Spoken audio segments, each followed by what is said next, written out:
in order to make this vote happen today. I was called a traitor by a man that I fought for 6 years for. And I gave him my loyalty for free.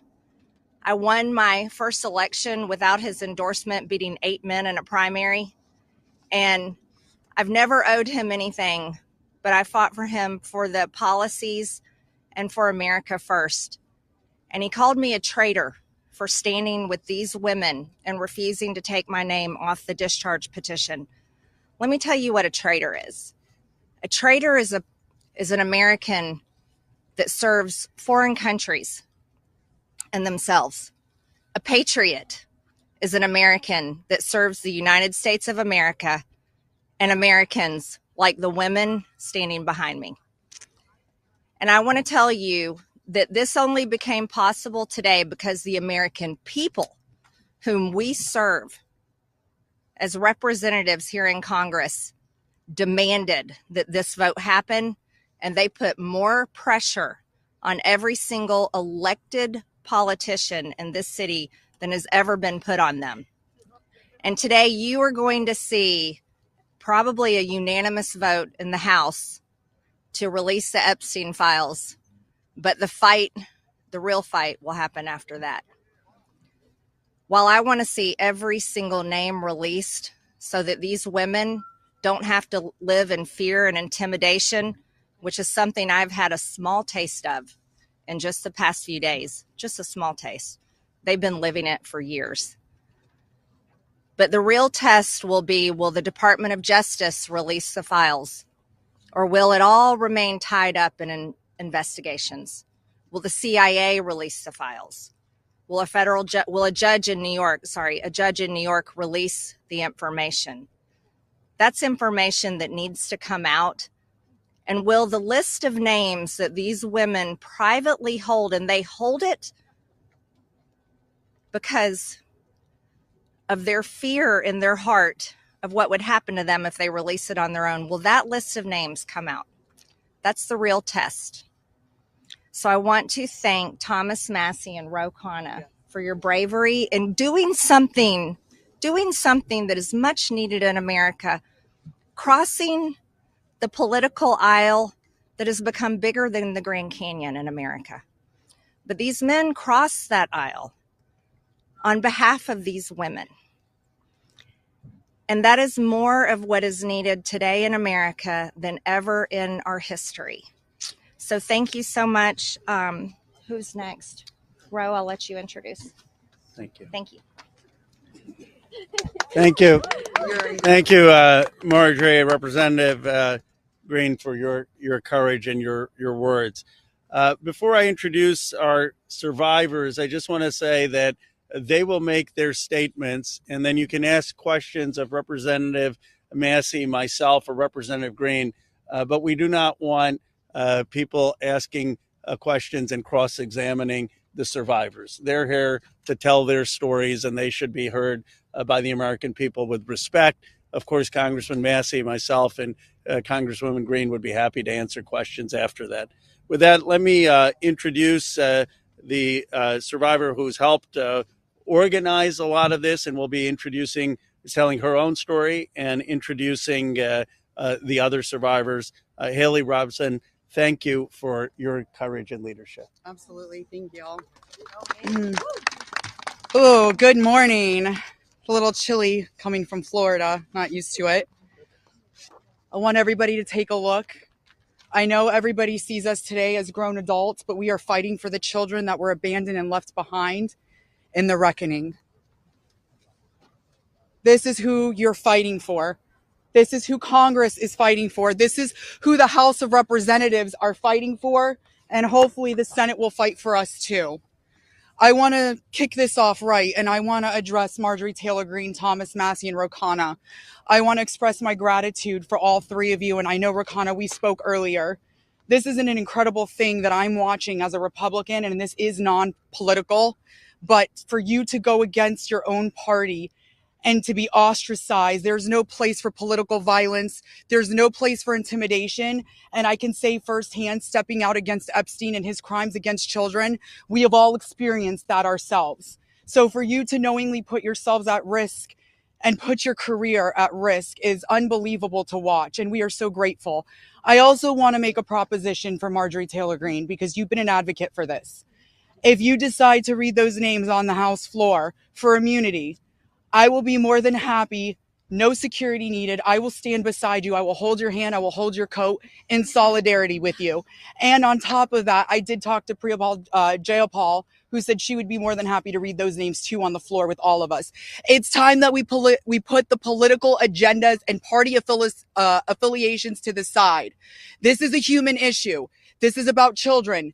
There is no place in society for exploitation, sexual crimes, or exploitation of women in society. There's no room for it, guys. We're not having it. And to the President of the United States of America, who is not here today, I want to send a clear message to you. While I do understand that your position has changed on the Epstein files, and I'm grateful that you have pledged to sign this bill, I can't help to be skeptical of what the agenda is. So, with that being said, I want to relay this message to you. I am traumatized. I am not stupid. I am traumatized. I am not stupid.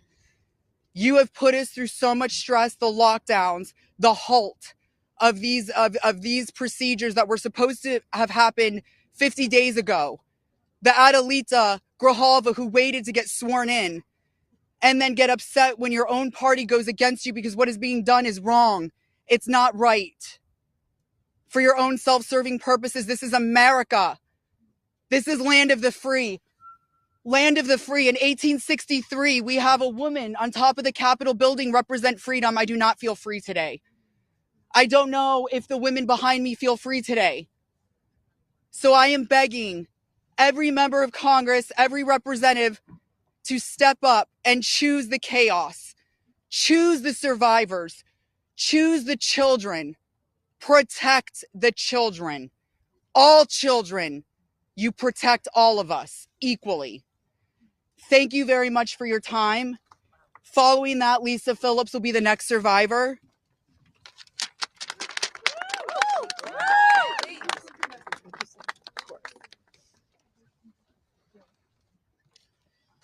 Good morning.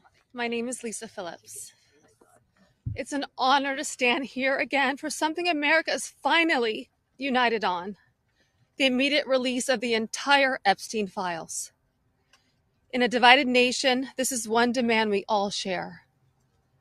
Last time I stood here, I made a promise to all survivors watching.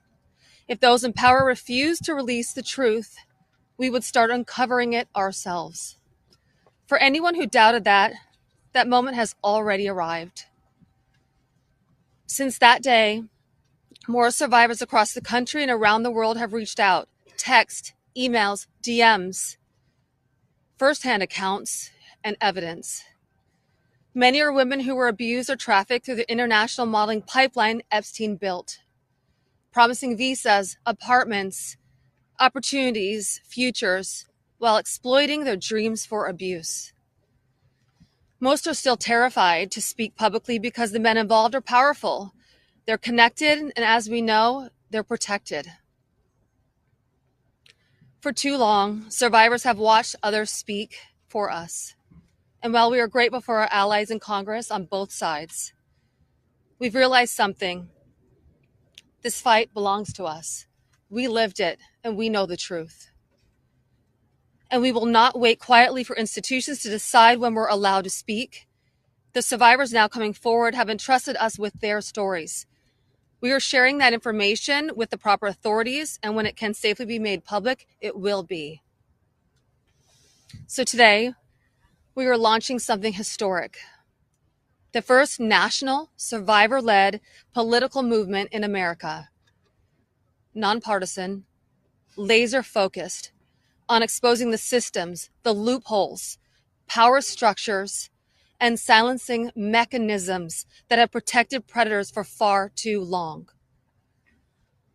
We are stepping directly into the halls of power. into the political arena. We will help rewrite laws that failed us and build protections for our nation's children together, targeted by sexual exploitation. Together, today, survivors begin our own fight, the survivor revolution. And we intend to change this nation for the better. If you're a survivor who wants to join us, please reach out.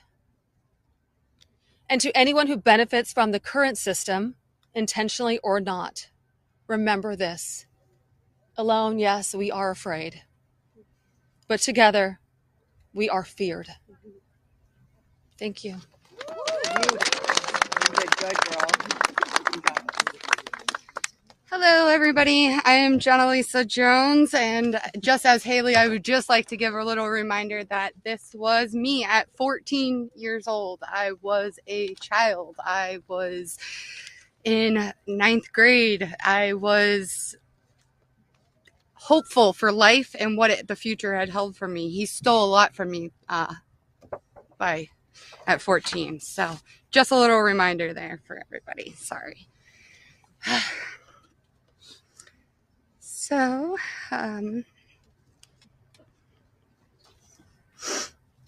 just want to start out by saying thank you for all of you for being here today. I want to start by expressing my deepest gratitude to the members of Congress who have stood with us, the survivors, in demanding the transparency and justice. Your support is a signal that this institution can still serve the American people. This issue was never one that should have divided us the way it has. In fact, it should have united us. Sexual abuse is not a Republican issue.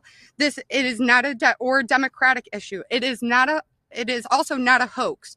We are here as American survivors of a man who used his wealth and power to hurt young girls and women. The world should see the files to know who Jeffrey Epstein was and how the system catered to him and failed us. Emotionally, this process has been distressing. First, the administration said it would release everything and applauded President Trump for that. Then it fought to release nothing. Now that checks and balances of our democracy have worked and the bill is getting passed to release the files, we are hearing the administration say they intend to investigate various Democrats who were friends with Epstein. I beg you, President Trump, please stop making this political. It is not about you, President Trump. You are our president. Please start acting like it. Show some class. Show some real leadership. Show that you actually care about the people other than yourself. I voted for you, but your behavior on this issue has been a national embarrassment. It is time to take the honest, moral ground and support the release of these files, not to weaponize pieces of the files against random political enemies that did nothing wrong, but to understand who Epstein's friends were, who covered for him, what financial institutions allowed his trafficking to continue, who knew what he was doing, but was too much of a coward to do anything about it. Jeffrey Epstein and Ghislaine Maxwell were able to recruit and abuse young girls and women. Then the country will learn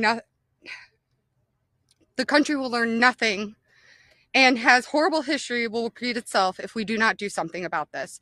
Thank you to the brave congressmen and women who have stood by us and recognized our side is the American side, and we should all be proud once again to be Americans. I want to just extend my thank you so much to all three of you very, very much. The first time we were here, listening to the, people yell shame at you, and when she was here in support of us, really hit home and spoke some volumes, and I just very much appreciative of your support, and we stand by you. Don't let any of them bully you. We're here for you. Thank you, guys.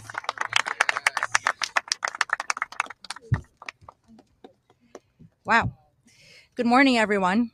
Thank you all so much for coming together today and taking the time to listen to us. Your presence means the world, and it shows commitment to understanding and supporting survivors and Americans. I stand before you today with a heavy heart. I originated from Brazil, and I came to the United States when I was 8 years old. I was only 14 when I first encountered Jeffrey Epstein, and my daughter is now almost at that age. At 14, the only things she should be concerned with are going to school, practicing at her cheerleading competitions, and enjoying her time with her friends and family. She should not have to bear the burden of worrying about being manipulated or exploited. At this age, she is still a child, and no child should ever have to face such threats. I also want to address a troubling statement made by a prominent figure on a major platform who suggested that a 14-year-old should not be considered a victim of pedophilia. This is a dangerous and incorrect notion. When we talk about how children at 14 should still be treated as children, I ask you to look at the young people around you. Remember when you were that age? Do you think you should have been responsible for being groomed? Put yourselves in our position when we were young. I am here today not to just share my story, but to call on all of you to help make a difference. We need to support to push for the Transparency Act and release the Epstein files. Please reach out to your Congress members and senators and urge them to support this crucial legislation. The truth is something that we all deserve, and it is vital for safety and protection of the future of generations. Think about all the young people in your life, your daughters, your nieces, your friends.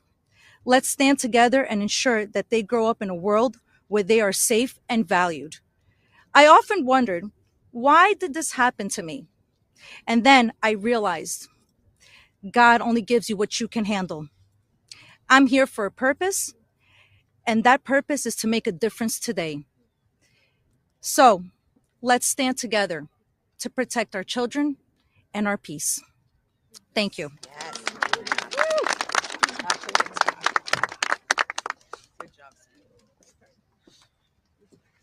Good morning. I want to say a few things before I begin. My speech may not be great. It was thrown together last minute as I only came here, decided Friday, when one of us who has spoken several times decided she couldn't come because of the threats. She was too scared. So I want to say, when you threaten one of us, you're threatening all of us. Yep. We are together now, and that's never going to change. This is me at 16 when I met Jeffrey Epstein. Now I'll start. It is an honor to stand here before the American people. However, I shouldn't have to stand here at all. I'm here because as a child, I was pulled into Jeffrey Epstein's world, a world built on exploitation and manipulation of innocence and the protection of powerful men and women who believed that they were untouchable. Today, we'd rather be preparing for the holidays. We'd rather be at home with our families, baking with our children and decorating the Christmas tree as we try to move past this horrific moment that has impacted our entire adult lives. However, that's not possible because it's become something it should have never been, political and sensationalized. The truth is simple. We were victimized as children and failed repeatedly by the very system that was supposed to protect us. That's why we stand here today, to demand justice and accountability, not just for Epstein and his crimes, but for every predator and every enabler who participates in or protects abusers. The Epstein case was gravely mishandled consistently and deliberately over many years. Epstein could have been stopped decades ago, but instead he was able to continue his abuse, even during his sweetheart deal. Yes, with his ankle monitor on and beyond. A deal that protected him and silenced us. While I was a child fighting to survive what happened to us, federal prosecutors were negotiating ways to shield powerful adults. And the failures didn't stop there. Our civil cases were met with hostile judges and delay tactics, intimidation, and PR campaigns designed to smear us in the public eye. We were treated as problems to be managed instead of victims to be protected.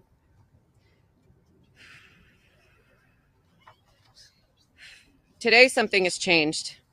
Individually, our voices were whispers. Together, they've become impossible to ignore. We are encouraged to see elected officials from both parties, thank you, come together and finally take action to release the files. I'll leave it there. Thank you. Good job. Yes. Good morning. My name is Wendy, and I'm standing here today with a truth that still scares me to say out loud. I'm going to put this down because I can't hold both, as you guys saw, but that was me when I was 14 when I met Jeffrey Epstein. None of us here signed up for this political warfare. We never asked to be dragged into battles between people who never protected us in the first place. We are exhausted from surviving the trauma and then surviving the politics that swirl around it.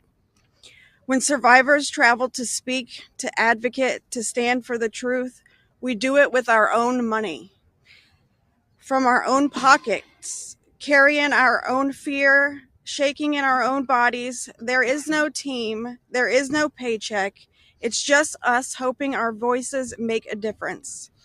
And it puts a pit right in your stomach because you know you're standing on the right side of history. Yes. But standing on the right side of history is not a comfortable place to be. Yep.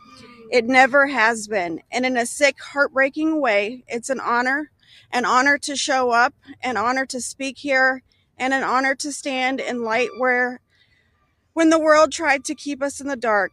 And what keeps me standing is, even with all this fear, I have a 14-year-old daughter myself, the same age I was. And when I look at her, I see the little girl I used to be, the one that no one protected. My greatest fear in this entire world is history repeating itself.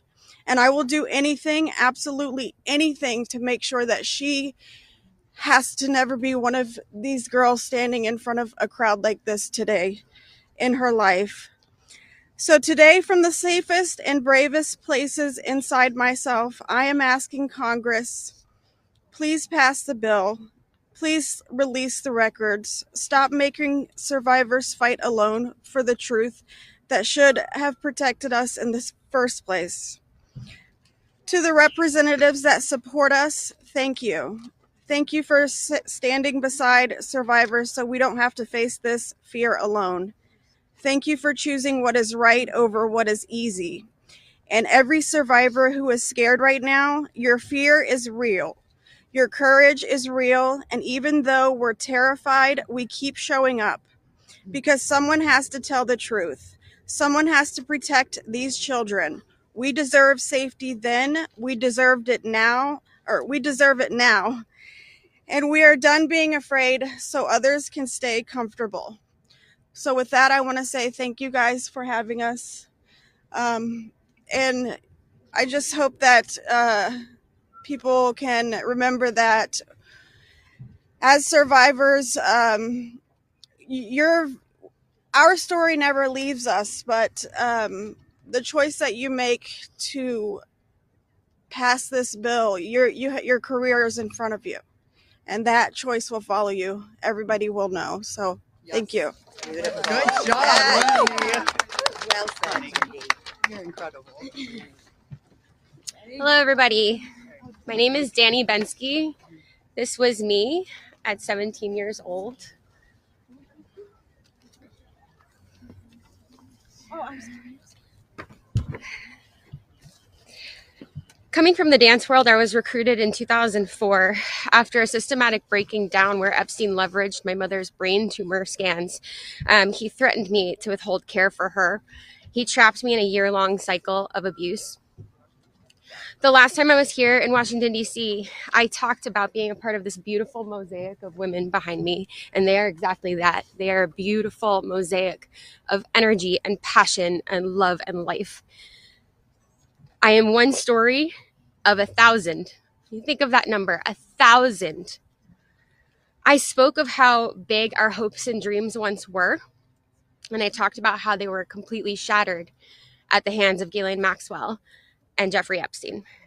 Now I look at this amazing community behind me. They are survivor sisters. We are together. We stand together in this. And I realize that we are a representation of women across America.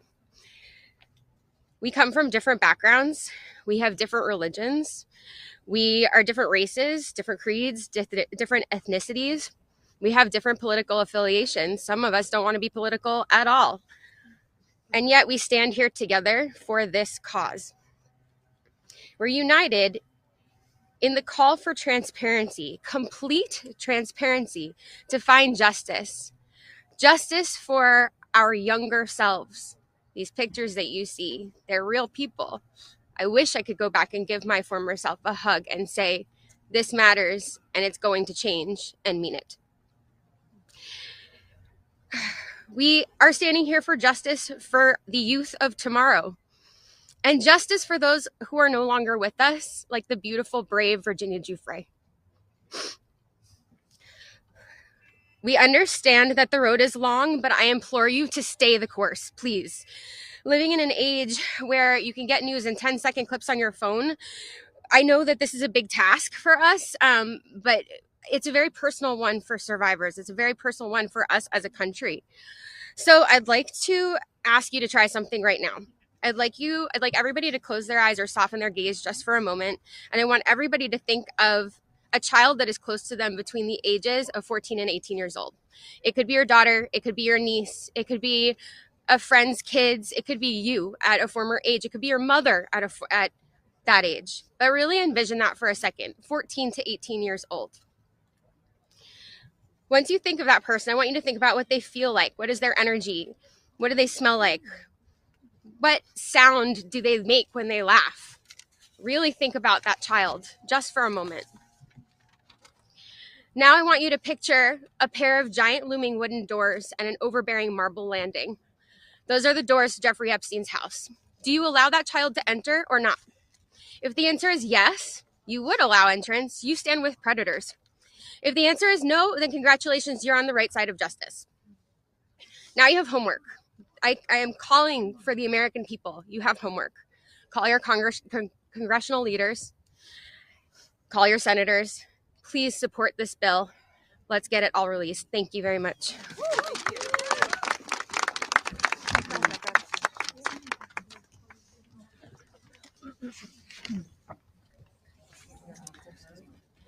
Good morning.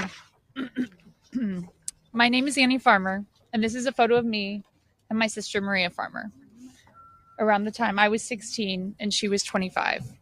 That's how old we were when we were abused by Epstein and Maxwell. Survivors have repeatedly stated that our pursuit of transparency and justice is a nonpartisan issue.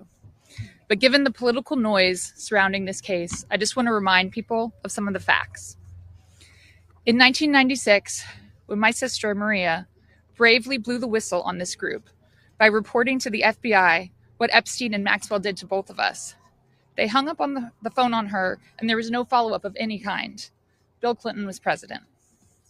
In 2006, the FBI came to us, finally interviewed us, and asked us both to be witnesses against Epstein. We were very anxious, but we agreed. And then we didn't hear back from them due to their infamous sweetheart deal. George W. Bush was president. In 2015, when the DOJ was sent FOIA requests for Maria's FBI files, and they were denied, as they have been many times, Barack Obama was president. In 2019, when Epstein died in prison due to either negligence or foul play, Donald Trump was president. In 2023, Maria's attorneys sent a letter on her behalf to the government, requesting an investigation into the repeated law enforcement failures in this case, similar to what was done in the case of Larry Nassar. They declined to do so. Consequently, my sister filed notice that she would be suing the government for failing to uphold its legal, ethical, and moral duties in this case. Joe Biden was president. This year, after campaigning on a pledge to finally release the files, under Trump's second presidency, the DOJ announced they were closing the investigation into Epstein's co-conspirators, and then transferred Ghislaine Maxwell into a prison camp, where it is well documented that she is receiving special treatment. This is not an issue of a few corrupt Democrats or a few corrupt Republicans. This is a case of institutional betrayal. Because these crimes were not properly investigated, so many more girls and women were harmed. My sister because of her bravery, was repeatedly threatened and lived in fear, with dire consequences for her health and her career. 30 years later, even as oceans of allegations and obvious truths have emerged, the government has still not chosen transparency. This is why we have all come together as one united voice to demand the release of all the Epstein files and to finally bring the truth out of the shadows. Yes.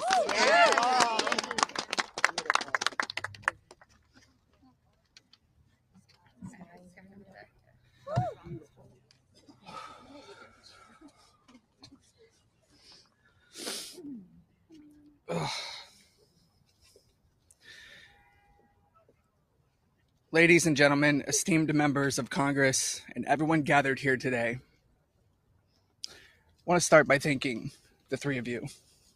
Thank you. It takes a lot of bravery to do what you're doing. We hear you. We see you. It means a lot for you to be here with us, and I know my sister would be incredibly proud. This is the moment she was fighting for and the moment that all survivors are fighting for. So, thank you.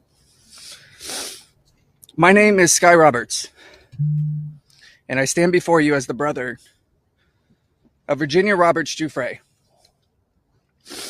a warrior, a mother, and a sister whose legacy will forever resonate in the hearts of those who understand the fight against injustice. Today, we find ourselves in a place of deep sorrow, shattered by the loss of our beloved sister. Yet, we are honored and privileged to carry her voice forward and continue her relentless fight alongside her fellow survivor sisters. Virginia's story is one that should have been filled with promise, but instead it became a harrowing tale of exploitation and survival. At just 16 years old, she took a job at Mar-a-Lago, believing she had secured a dream summer position. But that dream quickly morphed into a nightmare when Ghislaine Maxwell preyed upon her innocence. This isn't just a story of one girl. It's a story about the insidious nature of power and abuse, a dark chapter in our society that must be told. Virginia was no stranger to trauma. In her memoir, Nobody's Girl, she shares the painful truth that she had already suffered abuse at the hands of our father and a family friend. But what happened next was unfathomable. Epstein and Maxwell didn't just abuse her, they trafficked her to a network of the rich and powerful. Princes, prime ministers, politicians, financiers, and lawyers. These men committed unspeakable acts against her will, and against the will of countless survivors who stand united with us today. Virginia's strength was tested in many ways that most of us can hardly imagine. She was manipulated, coerced, and threatened, forced into complicity in her own devastation. She often spoke of psychological scars that ran deeper than the physical ones. From the start, she wrote, "They manipulated me into participating in behaviors that ate away at me, eroding my ability to comprehend reality and preventing me from defending myself. The most destructive wound they inflicted was that of forced complicity, a betrayal of self that was crafted by her abusers. But I stand here today to declare that their tactics of fear and intimidation did not work. Virginia's spirit could not be broken. She became a beacon of hope, a warrior, fighting not just for herself, but for every survivor who suffered in silence. She said, I felt it was my duty to stand up to predators like Epstein and Maxwell. I would put my neck on the line to make sure my daughter never has to go through what I had to endure. These survivors like Virginia have transformed into mothers and strong women, fierce in the face of adversity. Many of them have daughters the same age they were when they faced their own abuse.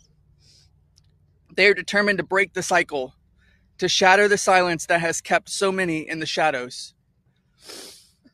Virginia quoted in her memoir, "There I was, as the mother of 3 children. I felt it was my duty to stand up to predators like Epstein and Maxwell. I mentioned to Ellie in particular, her daughter, I would put my neck on the line to make sure she never has to go through what I had to go through. I said, joining Edward's CVRA case, what I would want somebody to do for my daughter or sister and friend. In the end, I said, I was just trying to do the right thing. That's what I felt like I'm doing," I said. "I'm making a small dent in this big world we live in."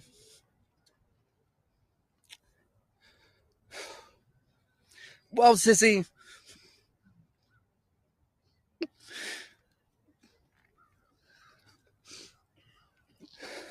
you didn't just make a small dent.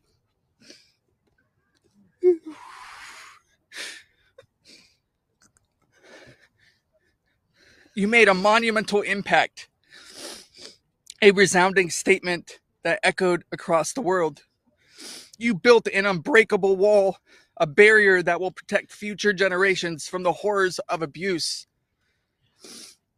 As we gather here today, I urge each of you, members of Congress, advocates, and all those who hear this message, to join us in this fight.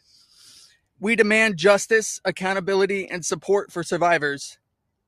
And we keep getting asked this. What does justice mean, you ask? It starts with acknowledgement. That's the first step. Acknowledge in the face of survivors that this happened and that this is true. Your vote carries that weight. My sister is not a political tool for you to use. These survivors are not political tools for you to use. These are real stories, real trauma, and it's time for you to stop just talking about it and act. Vote yes. Yes.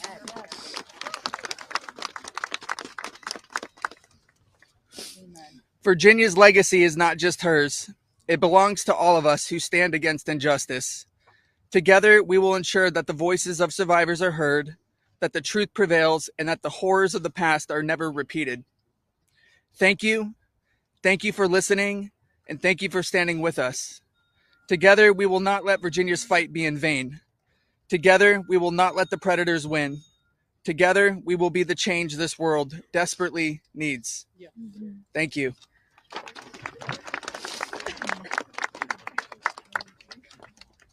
It was so beautiful.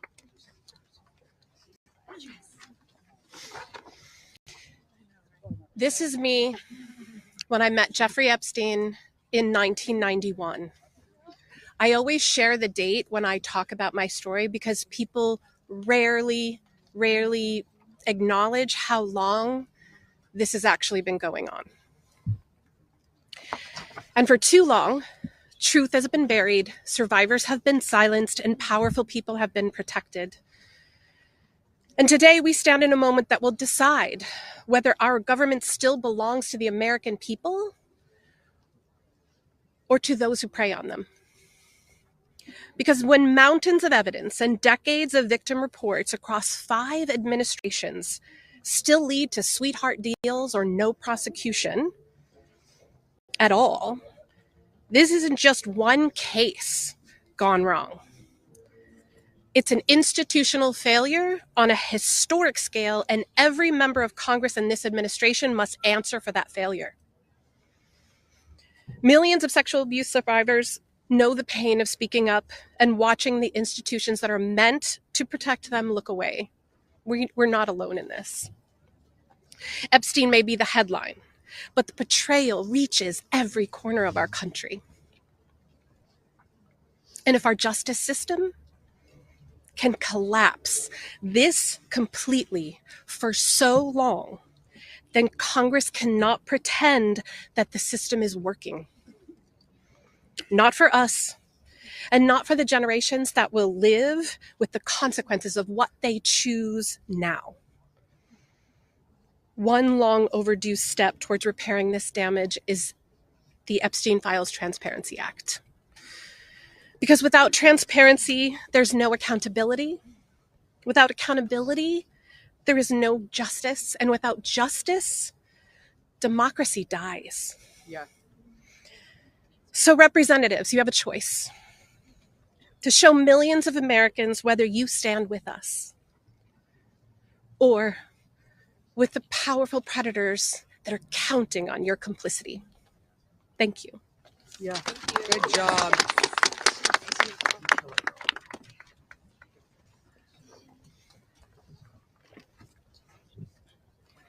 Good morning. This is me. This was me. My name is Charlene Rochard, and I stand before you today not as a victim of rumor or conspiracy, but as a survivor of Jeffrey Epstein's abuse. Far too long, survivors like me have been dismissed, silenced, or told that our pain was exaggerated or fabricated. Let me be clear. This is not a hoax. Yes, it's not. What we endured was real, and it has scarred lives across 5 presidential administrations. The truth has been buried in sealed files and hidden records for far too long. The Epstein Files Transparency Act is not just about survivors. It's about America itself. How can we keep America great if the principles the nation was founded on, that power belongs to the people, is not protected? No one, no matter how wealthy and well-connected, stands above the law. If we cannot face the truth, then we betray the very ideals that defines us as a country. By passing this act, Congress has the chance to prove that truth matters more than privilege, that justice matters more than influence, and that America has the courage to confront even the most uncomfortable realities. This is not just about survivors. It's about every American who believes in accountability, fairness, and the promise of justice. I stand here today not only for myself, but for every survivor of Jeffrey Epstein's abuse who has carried this burden in silence, and for every citizen who believes that justice delayed is justice denied. Yes. I want to thank Representatives Ro Khanna and Thomas Massey for standing with us. Thank you. And I especially want to thank Representative Marjorie Taylor Greene. Her unwavering support, her courage to stand with us and demand transparency gives us strength. Thank you. It shows that this fight for accountability is bigger than politics. It's about humanity, justice, and truth. This is about America's future. It's about whether we, the people, will be heard when we have the courage to stand for truth and justice. Our voices are real. Our pain is real. And our demand for justice will not be silenced. Thank you. Amen. Girl, Charlene. Hello. Good for you, girl. You did amazing.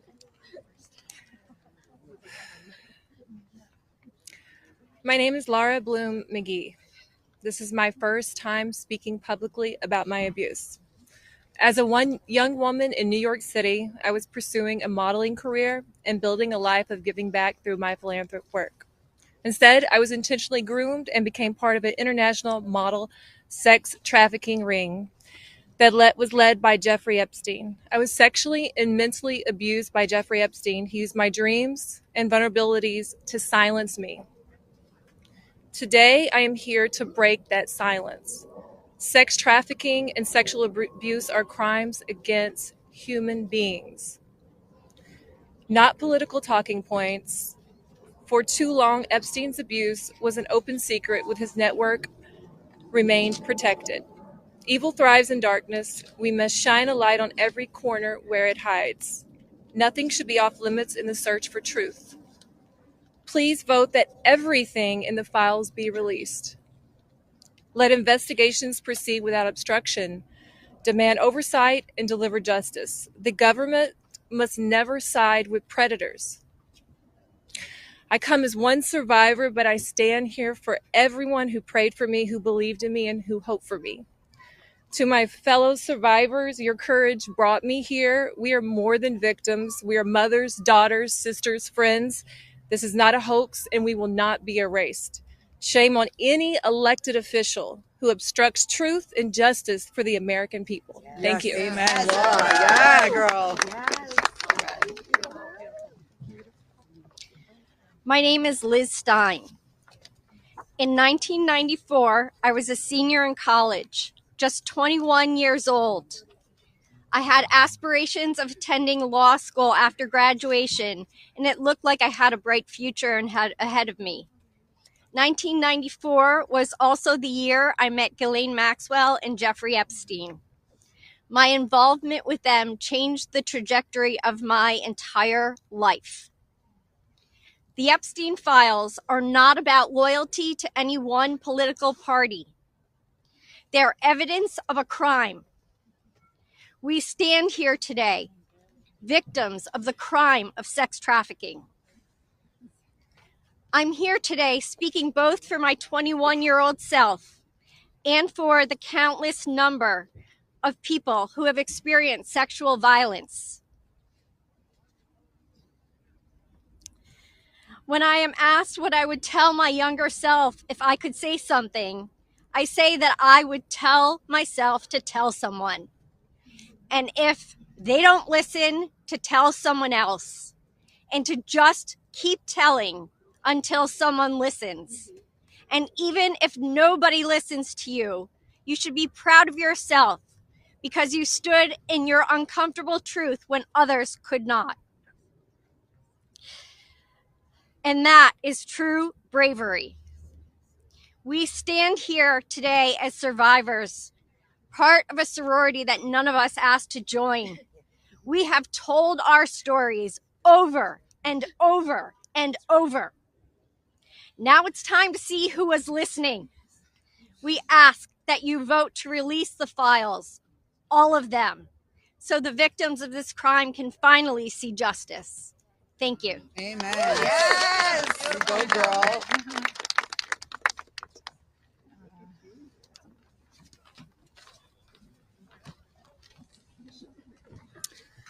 Well, hello, everyone. And I want to first say thank you for your ongoing leadership.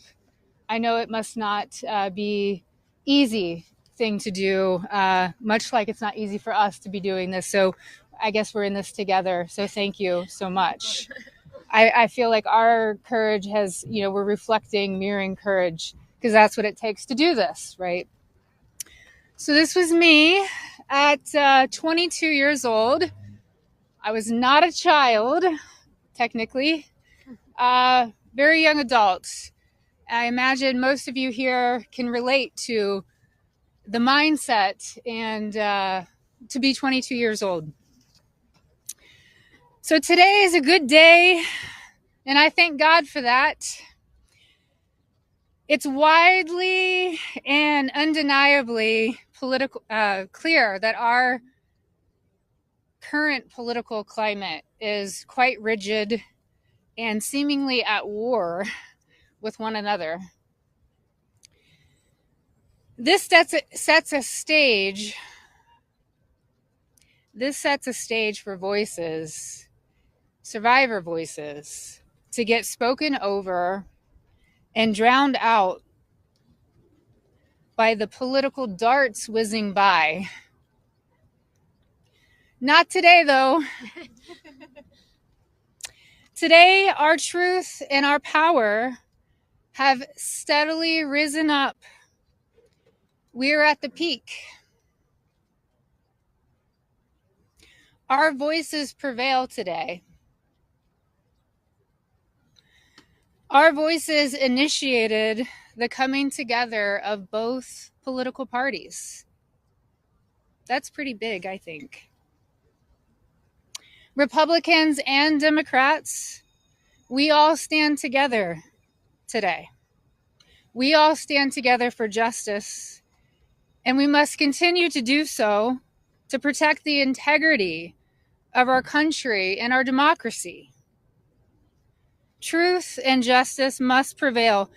The children today are those that will lead this nation one day. Think about that. What does that mean to each of you? If anyone doubts that this does not directly contribute to the fate of our country and democracy, I challenge you and I urge you to think again. Our voices are a fundamental pillar of future generations. Today, that's what we stand here for. Accountability, action, and justice. Let's get this vote done today. Let's send it through the Senate and straight to President Trump's desk for signing. I'd like to be there that day that he signs. I'm sure all of us would like to be there. Today is a good day, and let's keep moving forward. Thank you so much. I just want to give you a hug. Okay. Hey guys, we're actually pressed for time, so we are not going to be taking questions. Going further, I bring back Rokana. He's going to do our closing conversation and comments. Well, thank you, Hilly. Teresa is right. It's pretty big what the survivors have accomplished today. And I just want to say how eloquent, strong, and admirable they were. Let's give them a round of applause for their courage. Thomas and Marjorie and I will take a few questions from people. Yeah. Go ahead. Is basically right now calling on the Senate to make revisions to this bill because he says it doesn't adequately protect the survivors, the victims that are standing behind you. Your response to that? That's been a red herring all along. The survivors have always been in favor of this legislation, and there's a provision in there you can read if you would just read it that protects them. Now, if he wants to offer more protections in the Senate, that's fine with us. But here's the problem. Now we have to vote on it again in the House. And so, as you heard, justice delayed is justice denied. It could be just another delay tactic. But we want to. Is that what you think? That's the motivation? I think the Speaker wants to save face. He's going to vote for a piece of legislation today that he's disparaged for 4 months. And if, however, he needs to come on board, we want him on board. So we appreciate that. Did you want to? Go ahead. Go ahead.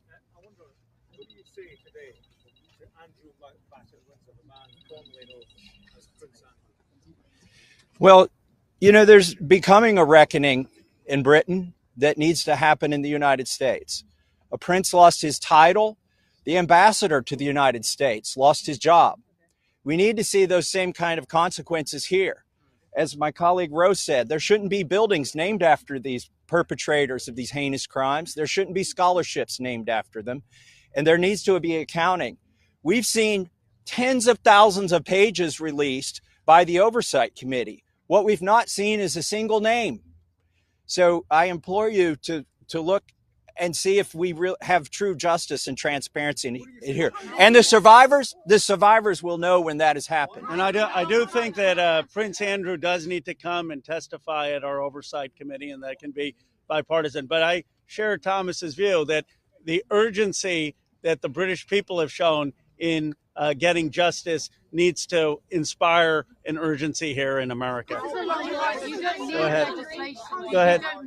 Go ahead. You don't need legislation to get the files released. President Trump could just release them today. Well, Is that frustrating for you? Why isn't he doing that? And also, did you ask him to be here today? It's a really powerful moment, this. Look, I'll let my colleagues speak. I hope the president meets the survivors, and I hope when he signs the bill, the survivors are there.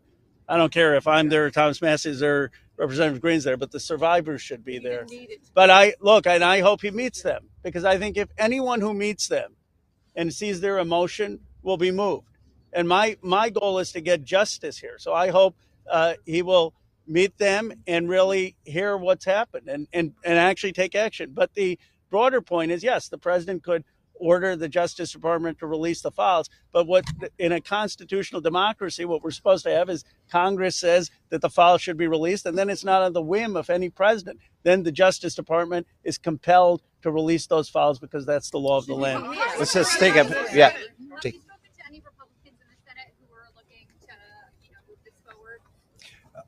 So Senator Merkley is a Democrat. He's led the exact same legislation that Roe and I introduced in the House. One Republican co-sponsored his bill yesterday, and I have spoken to at least one more who says they will co-sponsor. The important thing about the Senate is that they need not to muck this bill up. There's a lot of attention on here. We've needlessly spent 4 months dragging this out. A representative, a duly elected representative, was denied her seat in Congress for 49 days, and it's time to pull the Band-Aid off. The Senate, it may be tempting for them to get cute and to do things that will limit the release of these documents. They are afraid that people will be embarrassed. Well, that's the whole point here. They need to be brought to justice, and embarrassment is no reason to stop it. So the Senate, John Thune, it's up to him. He needs to bring this to the floor of the Senate. And I think the vote today will show that in the House. And the president, look, the president has said he would sign the bill. You're going to get almost a unanimous vote here. So you have the president and a unanimous Congress believing that this protects the survivors and is calling for the release. There's no reason for the Senate now to, as Representative Massey puts it, muck around with it. They need to put it up, have a vote, have the president sign it. If there's any further protections, they can do that through the DOJ process. But what they should not do is delay a vote on a bill that the House is going to vote overwhelmingly for and that the president supports. On the release of these files, Councilman Green, you raised the question of whether or not the Justice Department will actually release these files. Do you take the president at his word when he says he's going to sign this bill, and do you have confidence that these files will actually be released? I only take people's actions seriously, no longer words. And what do you think the president's And I'll tell you, because I wasn't a Johnny-come-lately to the MAGA train. I was day one 2015, and there's a big difference in those Americans and those that decided to support President Trump later on. And I'll tell you right now, this has been one of the most destructive things to MAGA is watching the man that we supported early on, 3 elections, for people that stood hours, slept in their cars to go to rallies, have fought for truth and transparency and to hold what we consider a corrupt government accountable. Watching this actually turn into a fight has ripped MAGA apart. And the only thing that will speak to the powerful, courageous women behind me is when action is actually taken to release these files, and the American people won't tolerate any other bullshit. That's where we are today. Thank you. Go ahead. Les, 2 more questions, and then we're around all day. Is this a watershed? How would you sum up today in terms of your battle to get to the truth? I would say that these survivors have been fighting for decades, and they finally are being heard by the American people. And we're finally going to have a reckoning for this Epstein class that has gotten away with horrific things. Look, I grew up in Bucks County, Pennsylvania. People went to church, they played Little League, they went to their neighbors for barbecue. They didn't go to a rape island and abuse young girls or traffic young girls. And people with extreme wealth have thought that the laws don't apply to them, and their culture is totally out of touch with the values that built America. And finally, we're going to have a reckoning over it. How worried are you? Let's take the lady here. Let me ask you this. You said you wanted this to go straight to the Senate.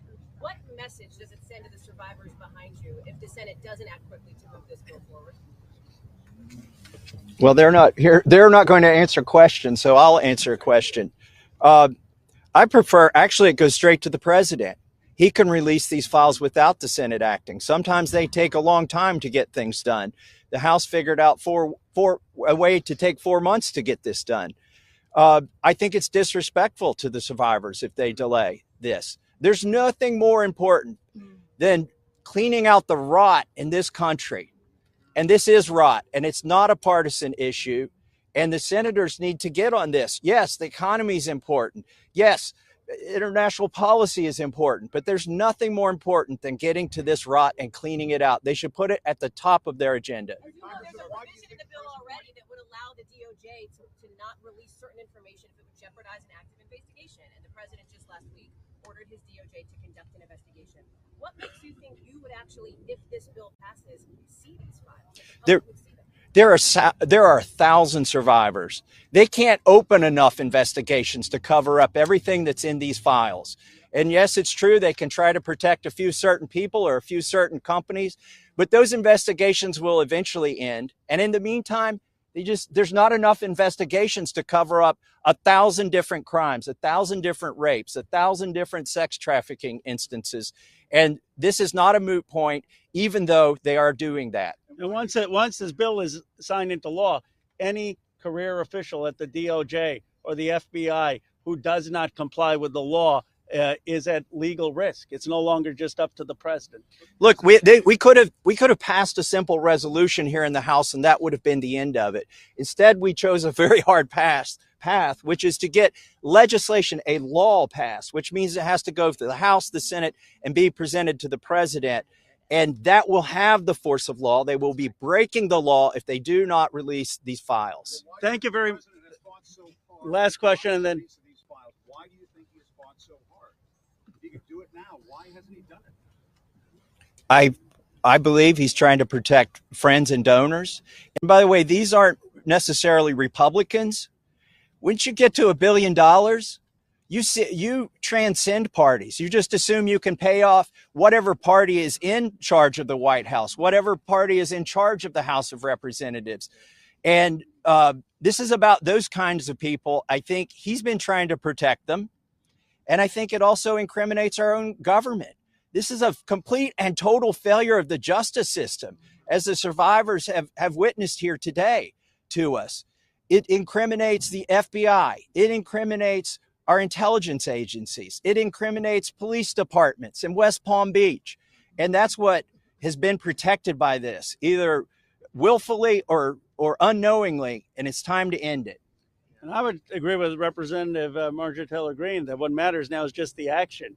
I don't speculate on what politicians' motives are or what's in their heart. The point is the American people have spoken, Congress has spoken, release the files. It's time for justice. Thank you very much. Thank you.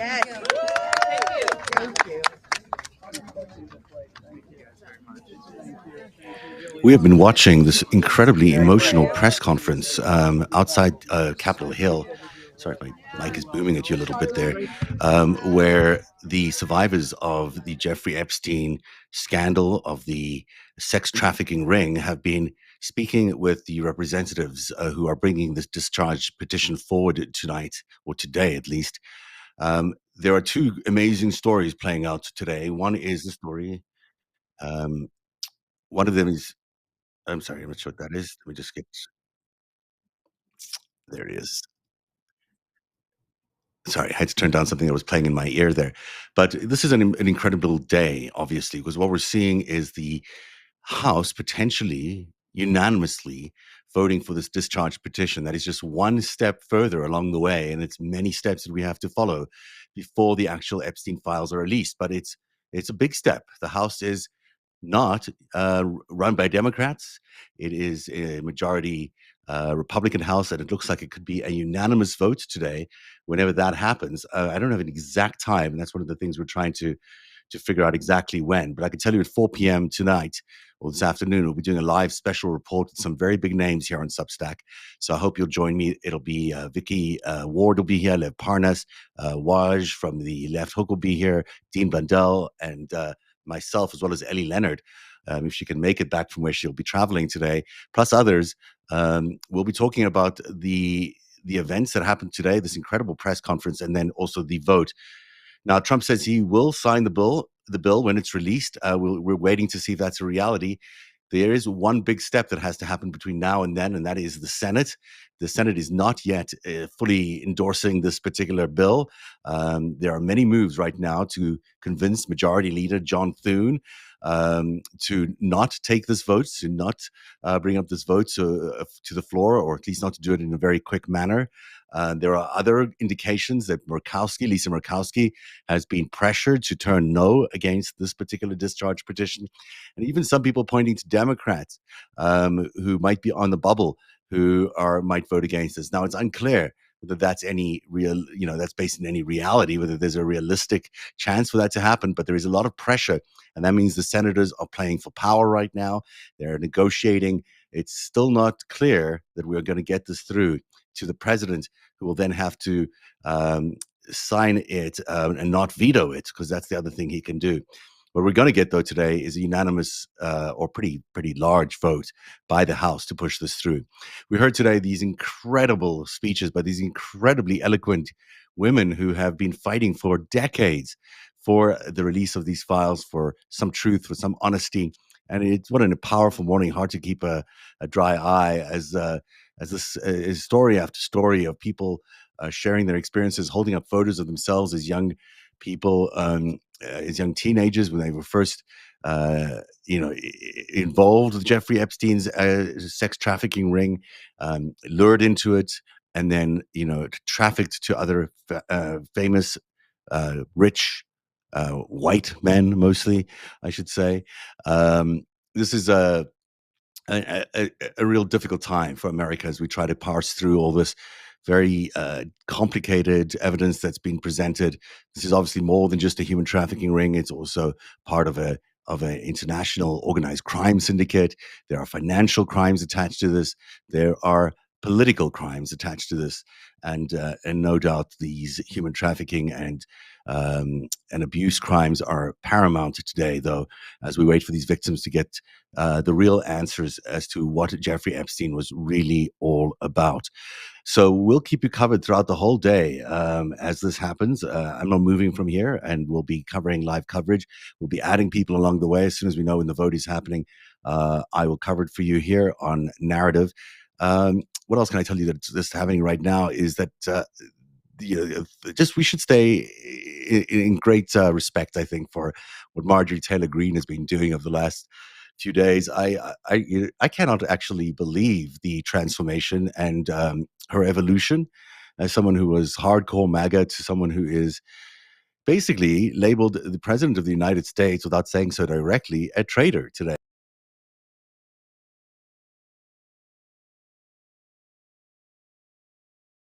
She said the traitor is someone who serves foreign governments and themselves. That's what she said. Well, that's a hell of a statement by someone who was called a traitor by the president of the United States just a short while ago this week. So there's a lot happening here politically that is transforming the landscape. But Marjorie Taylor Greene stands out singularly here, I think, as a real hero for Republicans and Democrats around the world or in America, who are hoping for some sort of unity in the future. This is the kind of move that should be celebrated. I know a lot of people are opposed to saying anything nice about Marjorie Taylor Greene, but when we see people doing the right thing, acting as they are in a patriotic fashion and getting things voted on that matter, well, that's a time for us to really, commend that action, regardless of what they did in the past. This is going to be the big test for Americans going forward is, can we forgive the transgressions of the past because people were so brainwashed into them? And when people come and see the light, come and see the reality, are we able to forgive them and move forward in a unified fashion? And I think that's the challenge we all have to face in our private lives, but as we see these leaders in America transform themselves. So that is our coverage. We will keep you updated as soon as we know. It looks to me like Speaker Johnson is going to make his daily press conference available to people. So let me see if I can get on that. And as we do that, I'll allow you to just enjoy some of the. Let me see if I can get the press conference back up here for your friend, and we'll just re-air some of that while we take a look to see what else we can bring you here. And I'll just won't stop this feed. Or maybe I will, and then I'll start another one with some other folks involved as well. I'm going to do that. I'm going to stop this. I'm going to make sure that this feed is available to other people like Lev and Dean and anybody else who wants to join in during the day. And we'll be back in just a few minutes with more live coverage of this event, this huge event where the House is expected to vote for the release of the Epstein files. It's a day we've all been waiting for, and it's a day that might in fact be here, and quite a historic day in American history, as survivors for the first time are respected in their quest for justice. We will bring you that story coming up as we continue our live coverage here on Narrative.